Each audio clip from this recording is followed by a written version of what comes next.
it's crazy. I really just be out here in nature now, bro. Like, it's insane, bro. Like, what I'm doing is I'm just documenting my process. I'm documenting all the things that I'm doing on my spiritual journey. You feel me? So you guys can get a glimpse of,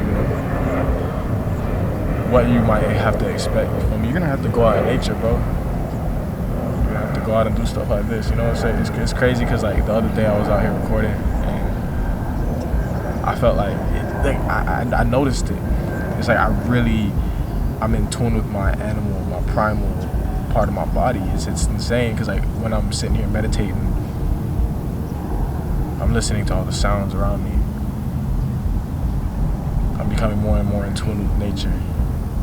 And when I hear a sound that sounds a little off to me, if I hear like a crack of a branch or a stick or something falling from a tree, I'm immediately alerted and I'm looking that direction. It's just like Call of Duty. When you're playing Call of Duty and you hear gunshots and you look in that direction, it's the same thing. My senses are heightened when I'm in nature. Just like an animal in nature trying to survive, you know what I'm saying? It has to make sure it's in tune with its environment. Senses are very active, you know what I'm saying? I'm not just using my sight, but there's sometimes I can't see anything.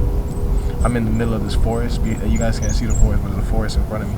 I might be in the middle of that forest and I can't see behind the branches, but I can hear footsteps. I can hear things falling. I can hear animals moving around. I can smell certain things. You know what I'm saying? I can feel vibrations, if anything. You know what I'm saying? It's amazing. That's why you got to be out in nature. You know what I'm saying? Get in tune with nature. I'm looking at the sun right now. The sun's right in front of me. I did want to mix in a quick how to meditate tutorial in here.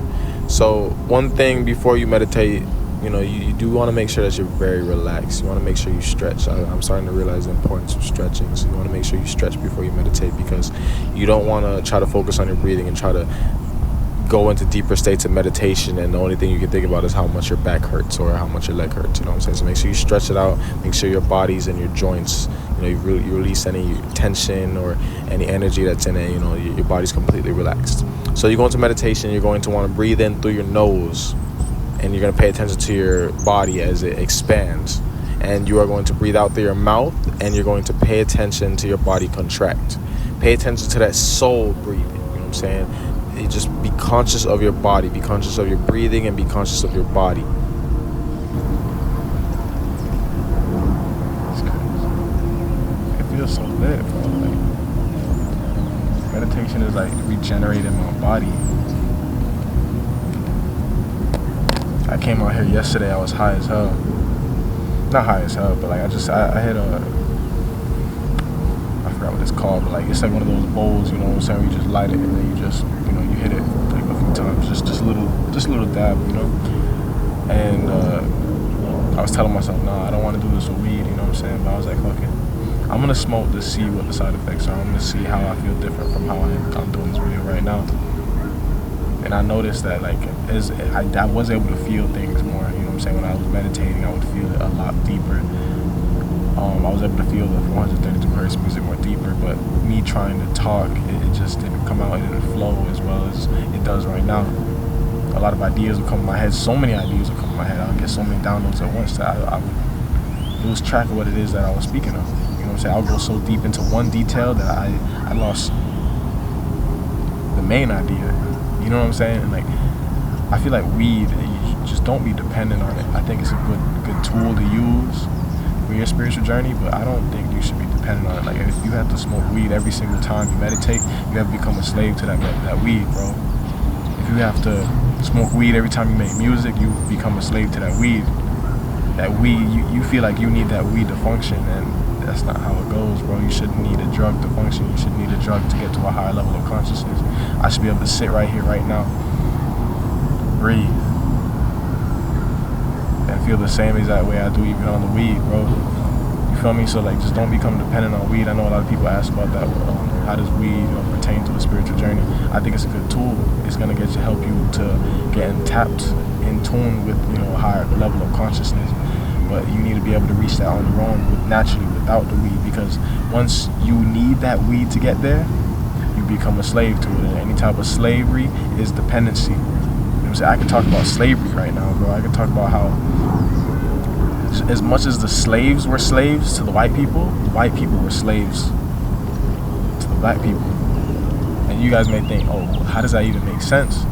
how were they slaves? White people weren't slaves. They weren't under control of the black people, but they were. You know what I'm saying? In order for you to make something your slave, you have to first become a slave to it.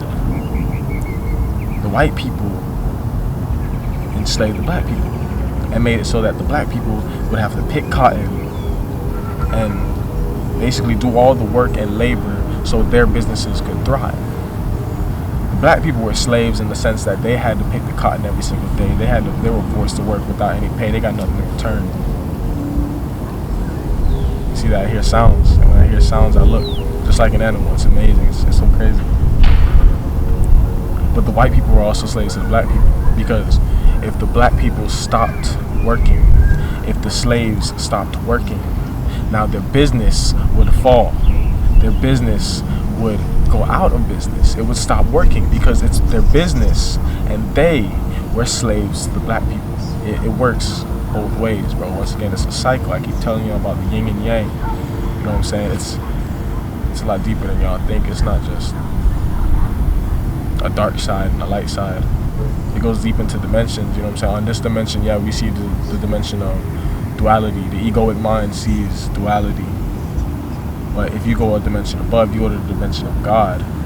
God doesn't see dark and light. He just sees one cycle. The same thing. I hear everything. Another thing you can do is you can also visualize a ring of light around you as you meditate. So as you breathe in through your nose and you feel your body expand, you can also imagine that light coming inside of you. And then as you breathe out through your mouth and you feel your body contracting, you can imagine that light expanding back as a ring around you. These are just some little things that I've been doing. Once again, I'm still a beginner in meditation, but I think it is very helpful for you to hear what a beginner does, because an expert is going to tell you, oh, this is all you have to do, and it's easy. But I understand that meditation is hard and it takes time, it takes practice. You know what's crazy? I come out in nature and people probably take pictures of me, bro, like I'm crazy or something. Like they ain't never seen a nigga out here meditating and recording himself. It's insane. I don't think there's anything crazy about it. I think I'm just in tune with my inner child, bro. People ask me, why do you look so young? A lot of people, see how I look, and they think I'm 22. You know what I'm saying? But some people will look at me, maybe think I'm 18, maybe even 16, bro. Like young as hell. Why do you think that is? It's because I'm in tune with my inner child. That's all it is. The more in tune you are with your inner child, the more in tune you are with your sense of being. You're more present as a child. You're not worried about. You're not in your head. You're not worried about the bills you have to pay in the future, or maybe the car you crashed yesterday. So you're not worried about the past. You're not worried about the things that happened before. You're not worried about the future. You're not worried about what's going to happen. Instead, as a kid, you just worry about the now. Once again, I'm not sponsored by this. I'm not sponsored by this, but I need to create an affiliate link for this, because I just preach about this book. And I don't preach about this book because I'm sponsored by it. I preach about this book because I really believe in it. If you want to start your spiritual journey, start on the Power of Now, bro. It speaks about that. The main thing it speaks about is the now. How you should live in the present. How you sitting here and breathing is bringing you closer to that.